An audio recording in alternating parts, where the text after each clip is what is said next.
last week, they were completely rammed. They were filled up to the gunnels, they were queuing down the street. They said, you should have been here last week. I swear, you should have been here last week. Oh yeah, you should have been here last week.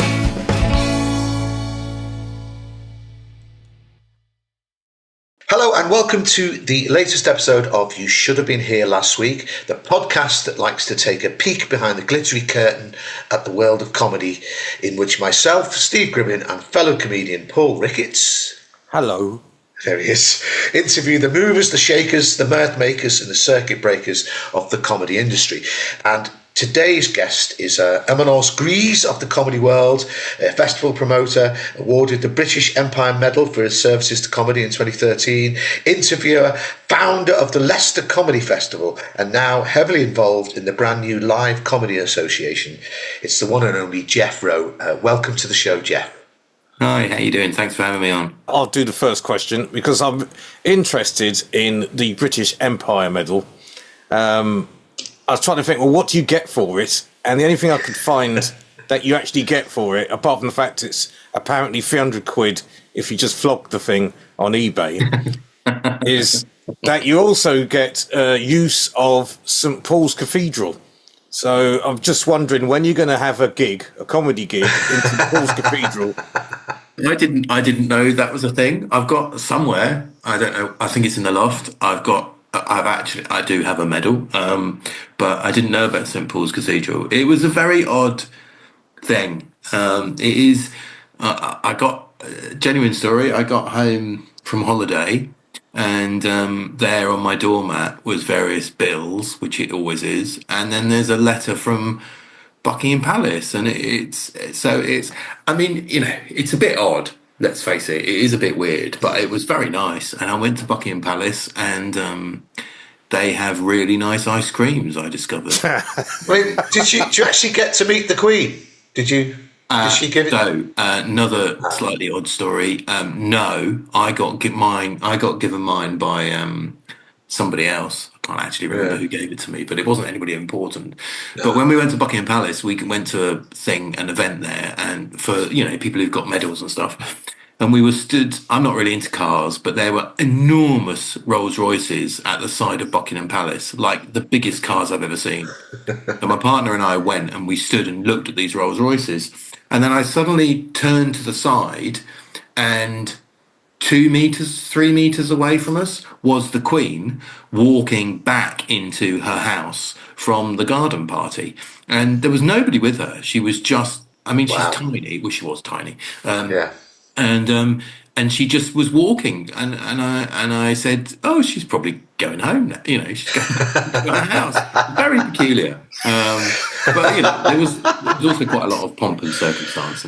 So you didn't take the chance to go, oi, Queen, over here. I mean, didn't you say hello to her? No. When I say there was no one with her, I imagine there's an awful lot of people watching her. And I imagine if anyone goes up to her, you're encouraged to go away quite quickly. No, we didn't do that. Because, Paul knows this story. I was once in a lift with the Reverend Ian Paisley it was doing Pebble Mill at 1. It's a long time ago, but I thought, I'm going to tell him what I really think of him. And I didn't see these two guys behind him, and they just appeared. They just like, and then, obviously I didn't say anything. I just thought it would be quite funny if you met the Queen and she leant over and she went, here's one for you. Because people can't be. That's all we ever get, isn't it? The back of taxis. Oh, you're a comedian, are you? Here's one for you. And then the most horrible, inappropriate joke you've ever heard in your life, Yes, yes.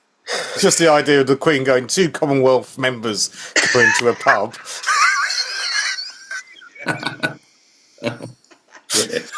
Yeah.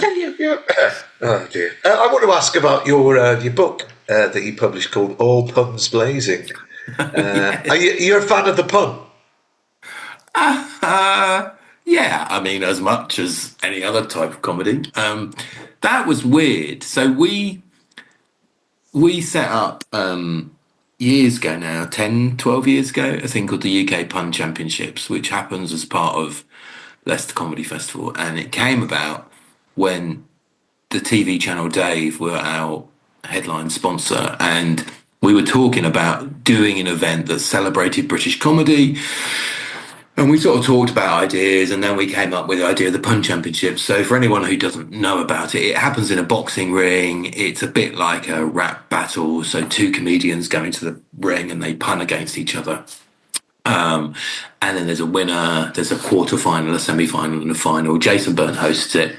It now sells out at De Montfort Hall, which is 1,500 people every February, and it's a celebration of British puns. So anyway, so we did that, and it worked really well. And in the days when people used Twitter and X, UK Pun Day used to be the number one trending thing on UK Pun Day, and blah blah blah.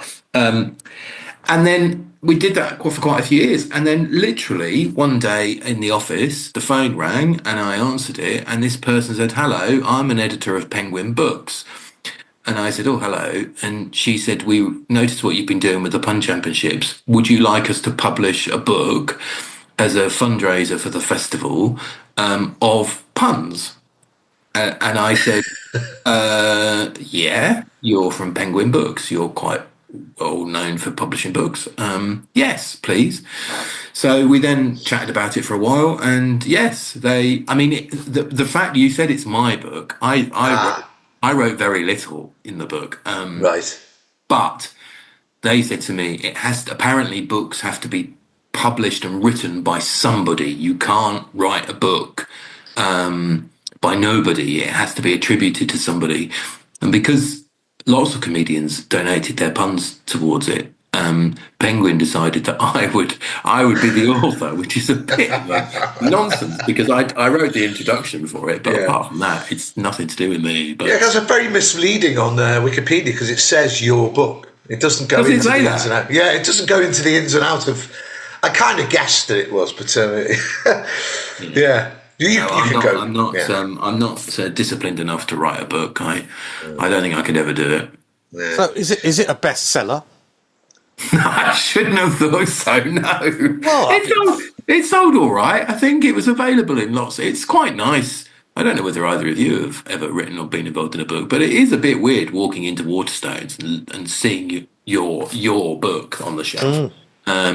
It did all right, and it raised. I mean, it's still available. You can still buy it, and it raises money for the festival. So that's great. And and to have somebody like, there's been a few occasions like that over my career of when like Penguin Books ring you and say they want to, but that's just surreal, because as I say, they're quite well known for publishing books, and it's a bit of an odd situation, but I don't know how many are sold, but it's still available if people want to buy it.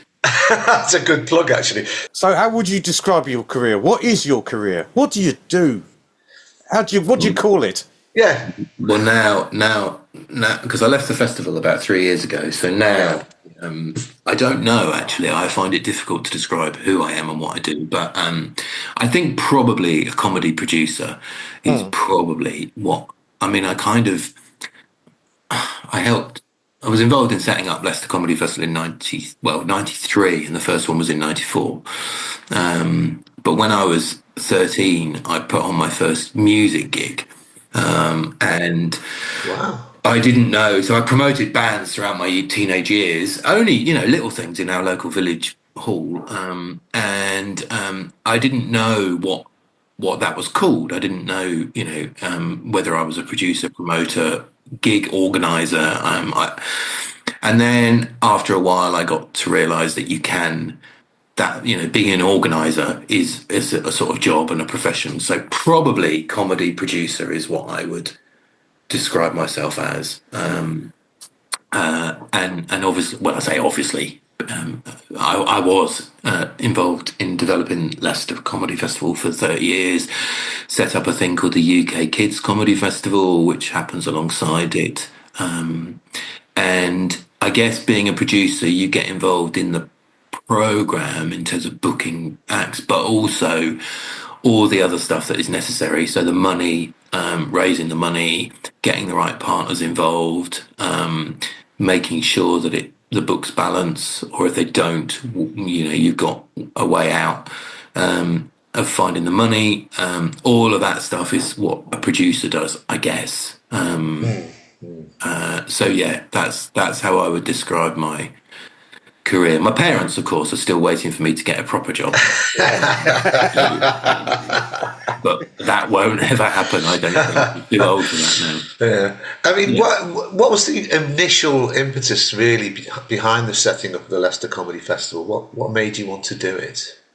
Right. Well, we didn't confess this for a long time, but the true story is, I promoted bands for a long time. Then I went to London and worked for a band for a year that I knew, which was amazing. This was in the sort of late 80s. And then in 1991, I came to Leicester to study at what was called Leicester Polytechnic, a degree course called Arts. Well, it was called Arts Administration, but now it's called Arts and Festivals Management. In our final year, we had to do a practical project. And so in 93, our lecturers said, you need to put an event on. And we said, okay. And comedy was massive in sort of the early 90s. NME coined the phrase comedy is the new rock and roll. They put Newman and Baddiel on the front cover of NME, which was radical then. And people wrote into NME complaining that, why are you talking about comedy? You're a music magazine.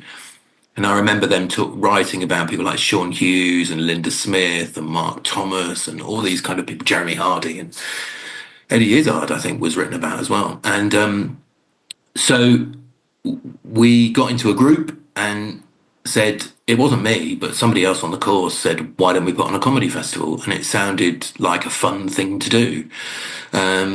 So the first festival in February 94 was part of our degree. I mean, I had to write a report afterwards about, how we'd done it.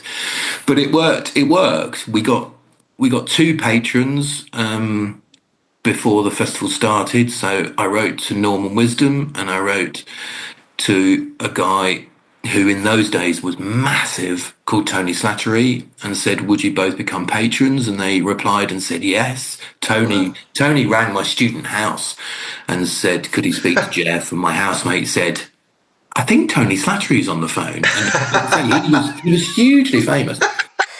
And then in that first festival, people like John Shuttleworth, Harry Hill, Matt Lucas, Donna McPhail, people like that performed. And it was really good. People liked it. And as I said, I'd been promoting music since I was 13, so I kind of always thought I wanted to do that sort of job, even though I didn't know what it was called.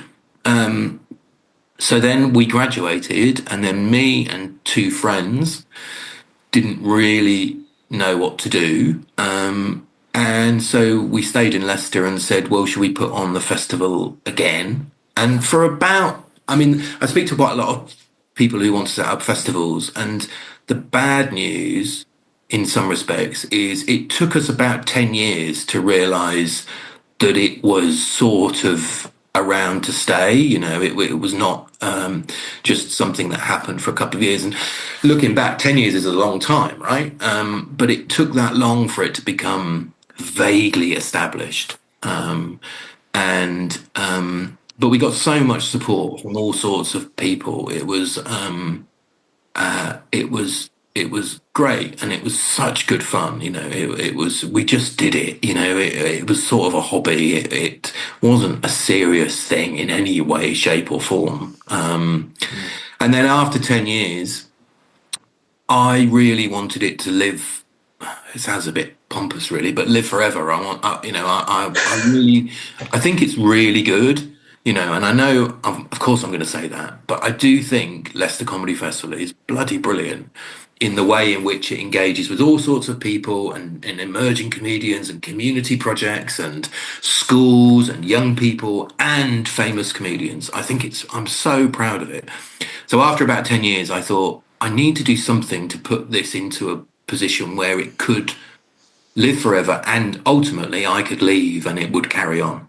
And so that's when it started to get a bit more serious. And eventually it turned into a charity, registered charity, and there's trustees, and it is a bit more sustainable than it was when we set it up. Yeah. That's a long answer to your question. Yeah, it's a good answer there. Can Well, I just add? it's the only answer. Yeah, can I just add? It's just out of curiosity. Who's the band that you went to London to? Oh, well, no, Oh, come on, hardly tell us. hardly anybody has ever heard of them, but they had a minor hit in the days when sort of indie bands had minor hits. So the band was called Fat and Frantic, and their minor hit was called "Last Night My Wife Hoovered My Head." It got a bit of play on Radio One, and they were sort of a cross between Madness and the House Martins, sort of. Right. But they were a great live band. Did you ever do individual comedy gigs, or was it always the big festival for you? We tried a bit. I think it's a very different skill. I think it's also, I mean, I think everybody who's been involved in comedy, you have great nights, and then you have nights that are not so great in terms of sales. I'm talking about, and it's a slog. It's a slog to put on a monthly club night, and I have huge respect for people that do it, because I've been involved in shows where club gigs where you put on a show, you sell your 80, 100, 200 tickets or whatever in advance, and you're chuffed to bits. But also, let's face it, there's also the occasions where you've sold 3 tickets and you're just tearing your hair out, and so we have occasionally tried to put on sort of regular monthly or club nights. But also people have asked me many times, oh, you should set up a management company, or you should become an agent, or, well, that's a completely different skill set as well. Yeah. And I think what I did with the Leicester Festival is, as I kind of said earlier on, I think I created a really good festival. It's very vibrant. It's different. It takes risks. It's got energy around it. People, I think, love it. The people that know about it. There's a real community around it. All those things are vital in terms of festivals, good festivals. And I think running a regular club night is just different, because the Leicester Festival, one of the best decisions I think we ever made was we adopted the same model as Edinburgh, pretty much, in the sense that we the central organisation, don't promote all the shows. And I think so we rely on promoters and venues to get involved, and it's a sort of umbrella. And I'm mightily pleased we did that, because when most festivals go bust, when they have a bad year, well, when Leicester has a bad year, it doesn't take 100% of the risk, if that makes sense. But the promoters, so lots of people suffer, but they suffer less than the one organisation that's promoting everything, if that makes sense. That's a long answer. Again, that's a long question, sorry. You had a second bit though, Paul, I think. Yeah, which is compared to Edinburgh. Yeah, how do you see Leicester compared to that? Because that's a behemoth compared to Leicester. I mean, Edinburgh's so huge. Leicester's a comedy festival through and through, and Edinburgh Fringe obviously is an arts festival, so it's different. So I quite often will say Leicester is the longest running and biggest comedy festival in the UK, and nearly always someone will go, oh, you've forgotten about the Edinburgh Fringe. And it's like, well, the Edinburgh Fringe is not a comedy festival. It has lots of comedy in it, but it's not a comedy festival. I think, how does it compare to Edinburgh? It's fairly similar in terms of number of acts and number of shows. Obviously, in Edinburgh, the number of performances is massive, because people generally do it for 30 nights or whatever. And in Leicester, most acts do 1, 2, or 3 nights, maybe. I think the main way in which it's different is it's really affordable. There is a registration fee to be part of Leicester Festival, but it's not very much. I can't, as I say, I left a few years ago. I can't remember what it is now, but it's less than £100, I think. It's not very expensive to get here from wherever you are in the country. Hotels are cheaper. Accommodation is cheaper. So, I mean, that's really quite a tedious answer, but you're not going to lose 10 grand if you come to Leicester Comedy Festival.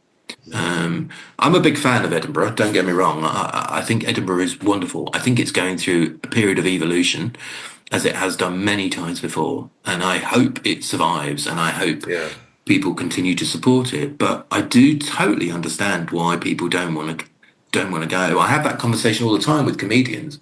Oh, how am I going to go? It's like, well, you don't have to. You don't have to go to the Edinburgh Fringe. Just don't. If you can't lose £5,000, don't go. It's not. It's not. It's not the be all and end all. Well, a lot of people are saying that you probably know Martin Moore, and he's announced that for the first time he's been every year for 25 years. He said that's it, at the end. He just cannot afford it. And this is a guy who does 5 shows a day up there, and people have compared it to like the Ravens leaving the tower. But I've got to say, by the way, one of my favourite memories of the Leicester Comedy Festival, I did a gig there quite a few years ago, and Andrew Maxwell was on, but it's one of my favourite moments was he came on, he went, he said, Leicester, last redoubt of the Plantagenets, to be met by an absolute silence while the audience just stared at him, and 3 comics in the corner were pissing ourselves laughing, and it's one of those things where he thought, oh, this will be a clever thing to say next time. The audience just said, what? That's great. I love it. My least favourite experience in Leicester, because I did one really good thing, which I did, I think it might have been even you interviewing it, talking about political comedy and satire, and that was really good. And then it was followed up the next year by an event put on by Equity where nobody turned up. Well, except you. Except you. Apart from me, which was also a great example of why Equity should never get involved in putting on anything, because they have absolutely zero skills. If you can't find a comic in Leicester during a comedy festival, So, which leads me on to the Live Comedy Association. Talk me through why it happened, why it started. Yeah, so it was set up during COVID. I don't know whether anybody remembers COVID or the pandemic, but It's still in my set. yes. It's still in many people's sets, you know. I think you've got about another 3 years left of that. I reckon it's getting near the end, isn't it, really? Yeah. The only downside of that is comics couldn't come on immediately post COVID and say, hello everyone, are we well? No, that's true. There we go. No. Carry on, sorry. Some people set it up, the Live Comedy Association, during COVID, and I think I was at the first online meeting where there was like way too many people for a Zoom call, and it was chaotic. And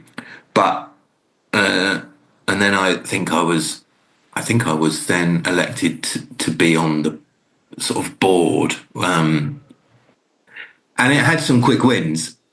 So I think it successfully got some of the Cultural Renewal Fund for comedy organisations and promoters. We can talk about that at length, but I think some venues and clubs and festivals benefited from that, which had to be a good thing. And I don't think it would have happened if it wasn't for the Comedy Association lobbying government about the value of live comedy. So it had some quick wins. And then I think COVID ended, the pandemic ended, and then lots of the people who were involved had day jobs and suddenly got busy and had to carry on doing what they were doing to earn money. And so 2 or 3 people from the original group decided to become directors, legal directors of it's a community interest company, and take it on. And they asked me, and I said I didn't want to be a legal director. I've decided since I've left the festival, I don't want any of that kind of responsibility for a bit. So I said no, and they said, oh, all right, okay, but will you help us do what we want to do? And so I said yes, because I think the primary goal now of the Comedy Association is to get comedy recognised by government. Now, that doesn't necessarily mean it's an art form. It doesn't necessarily mean the Arts Council will fund it. That doesn't necessarily mean all sorts of things. But I increasingly get really fed up, and the other people involved in the LCA get really fed up when largely government ministers stand up and talk about the importance of culture and creative industries and the arts to this country, and they never ever mention live comedy, ever. No. they mentioned there was one speech that the culture secretary did recently where she talked about glass making, folk music, and Morris dancing. I'm not lying. And I was screaming at the television, just going, can you just mention live comedy?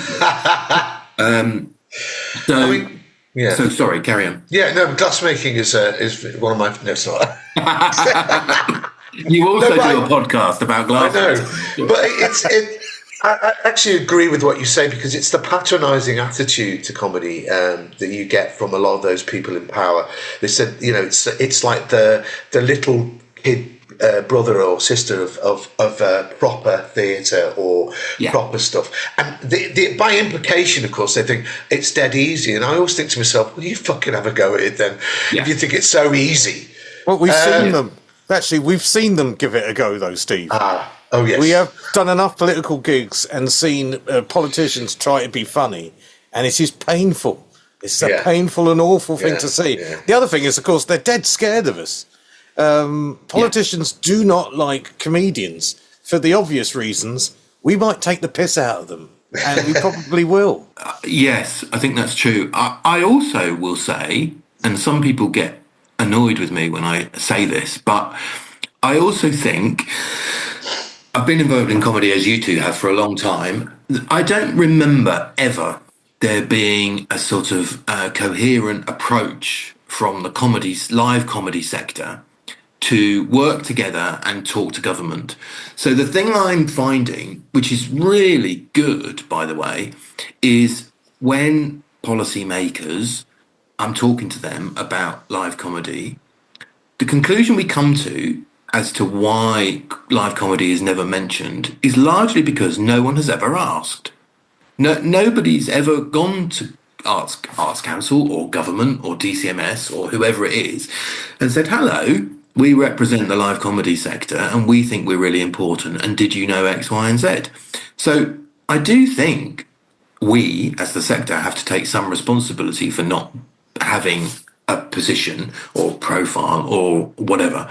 But I would hope, of course, because I'm involved in it, that the LCA is trying to rectify that. And we are making some progress. And I think the model is, which sort of, in a way, takes me full circle back to my teenage days, the model is the music industry. Because when I started promoting live music, there was no collaboration between record labels or promoters or anything. And I remember going to meetings of the music industry of like independent record labels saying we ought to work together, and everybody's saying, but we hate each other, we're not going to do that. And then some people saying, well, if we don't work together, it's never going to work. And slowly and surely they did work together.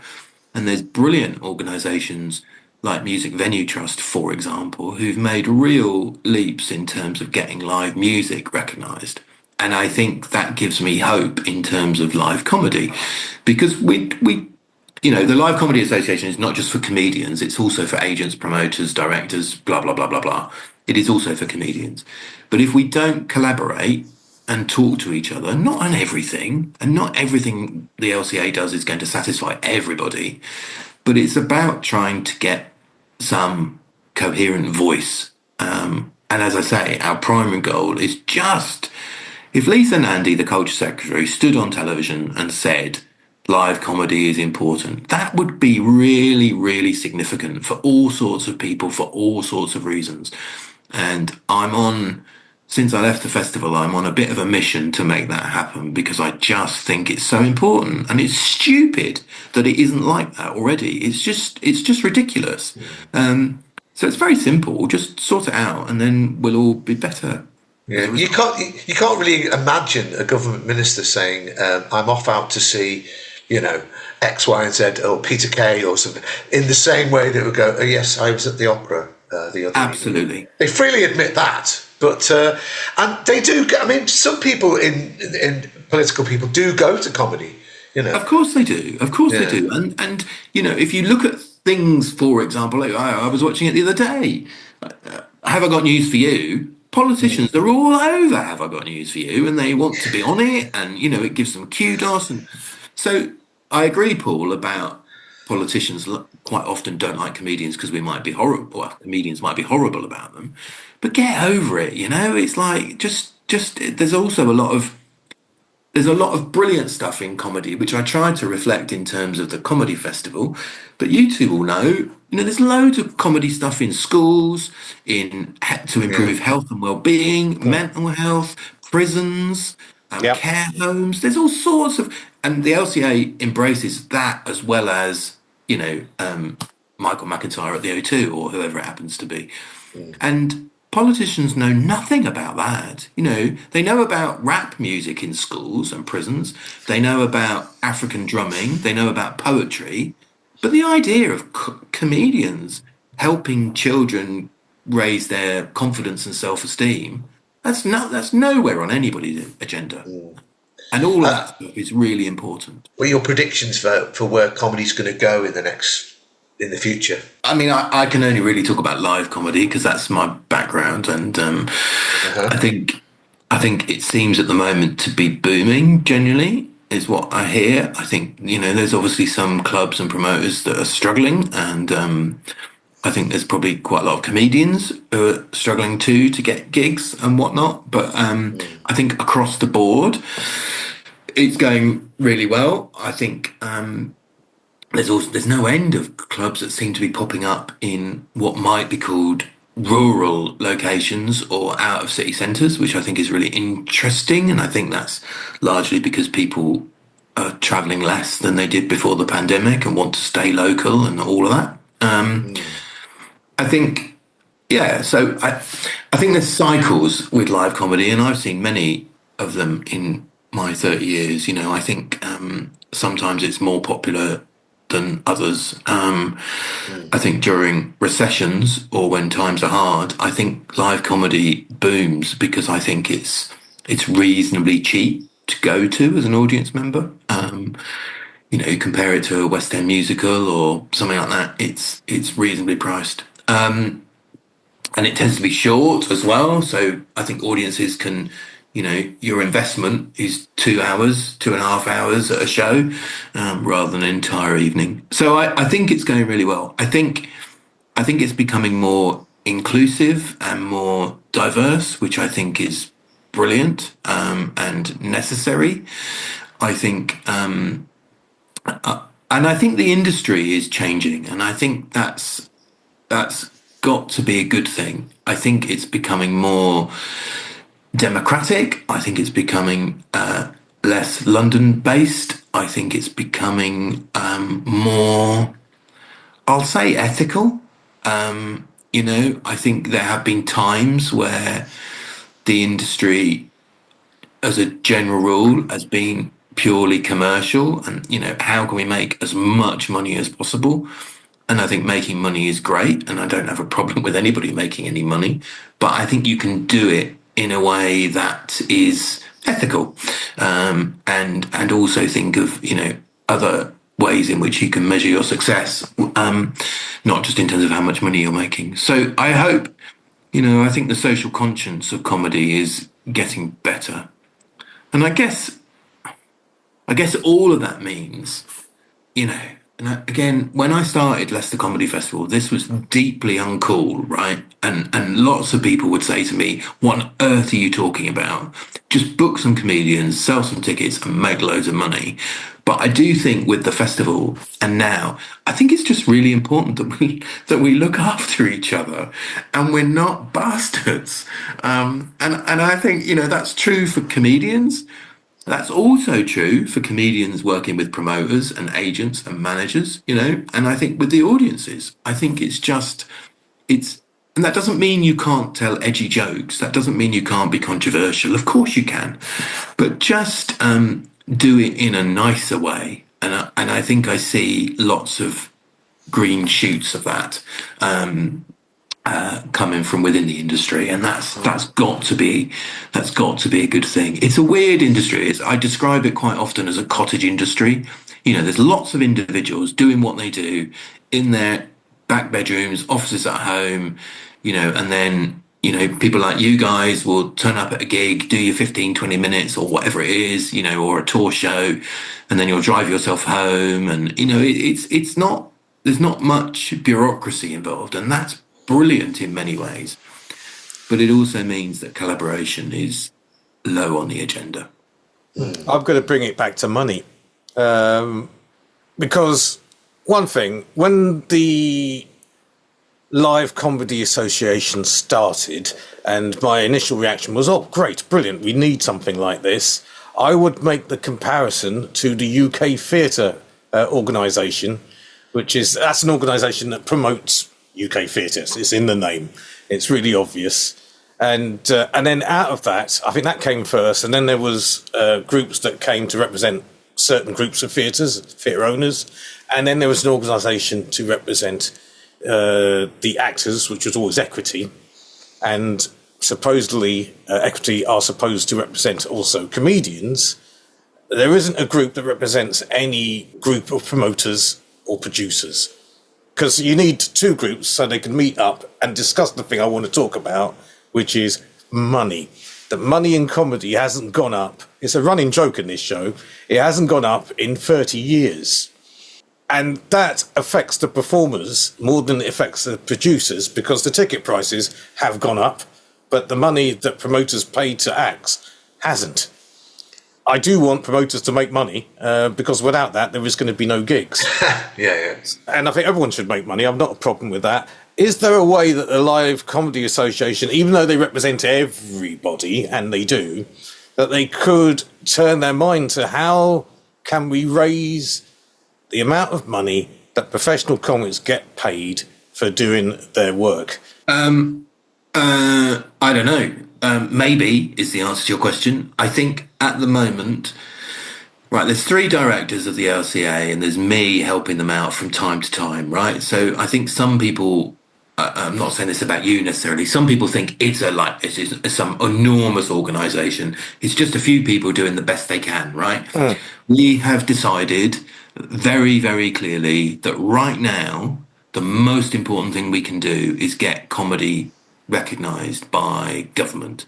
Yeah. So that is an external thing, right? There's all sorts of stuff about the comedy industry that we could maybe look at and try and address. Pay is one, working conditions is another, freelance rights, harassment. There's all these kind of things, but they are most of them internal things to do with the live comedy sector. So at the moment, we are entirely focused on getting live comedy recognised. Now, that is not to say that in the future we can look at pay. And it came up, you probably know, we did a survey last year, and the results were published in February of this year. Can I just say, I was looking at that today, and you did use some quotes from me. I'm not going to tell you which ones. But, okay. I was quite happy to see that. Because I was one of the ones that filled it in. But, one of the constant complaints that I did notice that kept coming up was about the pay. Yeah. Because basically, and you know yourself, that everything else. I mean, I've just spent the whole morning. I don't drive. I go by train, and I spent the morning booking train tickets, and it's the first. I did a tranche of them in one lot. And this is the first time I've done it since they went up on the 3rd of March, and I'm absolutely fucking horrified how much they've gone up. It's like 27%. Yeah. It's like a return ticket from London to Blackpool, 80 quid. It's horrendous. Yeah. No, absolutely. I understand that, and the survey is a good way of doing that. And we will be repeating the survey in a couple of months in June. And then the results will be published next year. So all of those things are really important. But I just have to be really honest. And we've been asked by so many people to do so many things. Why can't you sort out promoters who don't pay us on time? I can't. How on earth would I do that? Very sympathetic with you, and I'm very conscious of the amount of money that comedians get paid, Paul, and I think you have a really strong case. At the moment, I don't know what I can do about it. Me personally, I don't expect you to do anything about it, or even the Live Comedy Association, because I think all you could do is raise the issue in a general sort of way, because as you say, you're representing the whole industry, not a part of the industry. What needs to happen is those parts of the industry create their own organisations that effectively represent them. Then they can get their heads together and we can talk about changing this. I think as I'm totally sympathetic to what the Live Comedy Association is doing, which is to basically talk to government and other people and Arts Council and raise the standard kudos of comedy. I think we do need an organisation like that. We haven't had that. And I'm glad that you're doing it. Other organisations such as Equity need to raise their game or get off the pot and do something else. And all comedians will have to get their stuff together and start representing themselves better. We've both been involved in the earlier attempts to form a comedians union. I was involved in two, which founded, again, it just broke down into infighting and lots of comedians' inclination to be quite solitary and, it didn't work. I mean, I'm not saying it won't work, but it needs more concerted effort, I think, on the part of comedians. Yeah, well, it needs professional people. It does. One thing it doesn't need is comedians doing it. We need to pay someone to do this for us, not get comedians do it on the side, because we are rubbish at that. We are, and I'll just make a little observation, which I find vaguely interesting in my life and the world that I live in. People talk about the LCA, and I've said today, it has very little resources, it has very little capacity. So eventually, we talk about raising money, right? And we talk about various different ways of raising money, one of which is a membership fee.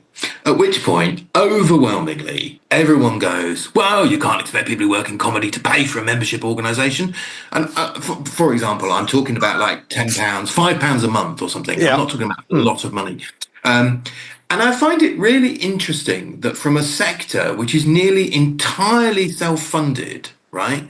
Live comedy doesn't get very much funding. It doesn't get grants. It doesn't get sponsorship anymore. Those kind of things. It's an entirely individual economic ecology, right, that just works on its own. I don't understand why people are so up in arms about, because we all pay for it. We pay for everything at the moment, all ourselves, There is no external income for comedy. So I just find it, I do find that interesting, and maybe that will change. But Paul, I think you're absolutely right in what you said earlier. The way these models tend to work is a membership organisation like the Live Comedy Association that tries to represent everybody. Once that is established and is working, I bet you're right. Agents will then form their own organisation. Comedians will form their own organisation. Festivals will form their own organisation. And then the LCA might be an umbrella for all those different bits and pieces. But in terms of what we're doing in all I can, and I am going to be a little bit coy, we are recording this interview on the 31st of March, 2025. All I can say is... You've got big news, haven't you?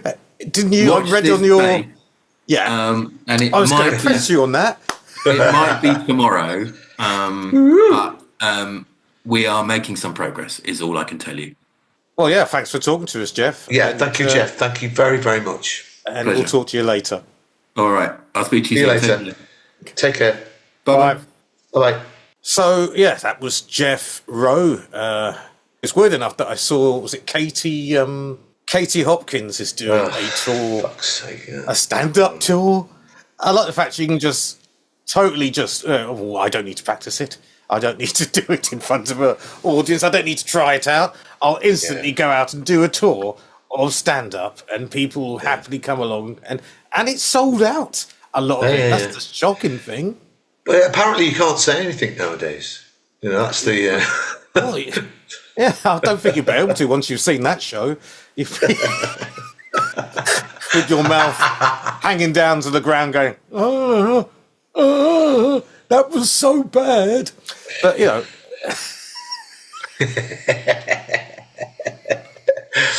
Oh God. Anyway,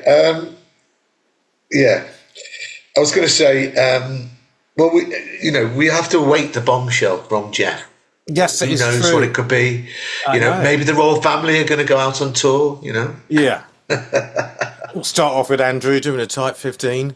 Yeah, that'll be a specially edition in the Pizza Express in Woking. Yeah. Featuring Prince Andrew.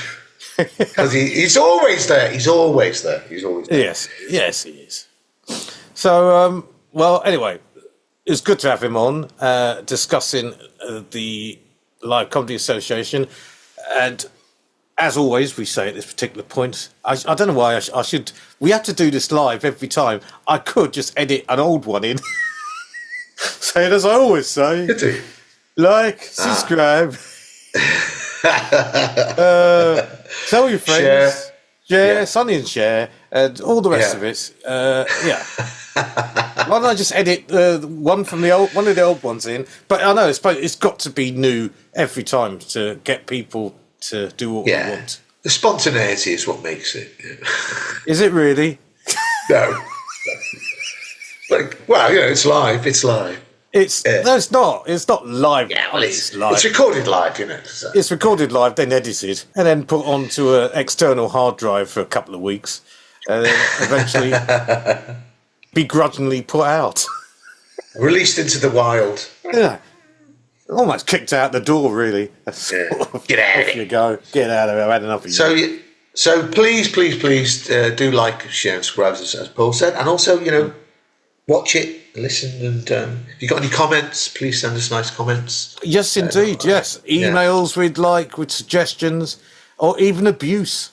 Say whatever you want to say about either of us, all of us, both of us, and the guest as well. Yes. Thank you very much. That's it. We're going to say goodbye. Goodbye. Goodbye.